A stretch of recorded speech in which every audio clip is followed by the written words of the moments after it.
ముఖ్యమంత్రి చంద్రబాబు రాత్రింబవళ్లు ప్రజల కోసం కష్టపడుతున్నారని అన్నారు మంత్రి పార్థసారథి. ఈ వ్యాఖ్యలకు మాజీ మంత్రి వైసీపీ నేత కాకాణి గోవర్ధన్ రెడ్డి కౌంటర్ ఇచ్చారు. ముఖ్యమంత్రి ఆయన కేబినెట్ మొత్తం చెత్త అని విమర్శించారు. రాత్రింబవళ్లు అనకుండా ప్రజలు కష్టపడకూడదు, ప్రజల్ని కష్టాల నుంచి బయటపడేయాలి, వాళ్ళకి భరోసా కల్పించాలి. ఎందుకంటే చాలా ప్రాంతాల్లో జల దిగ్బంధనం జరిగిన విషయాన్ని మనం కూడా చూస్తూ ఉన్నాం.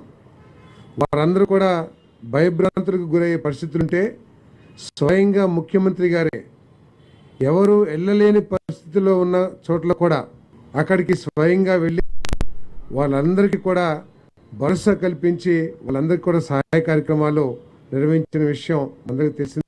చంద్రబాబు వైఫల్యం చంద్రబాబు నాయుడు క్యాబినెట్ చెత్త క్యాబినెట్, అది ఎవరు ఎక్కడ పట్టించుకునేటువంటి పరిస్థితి లేదు.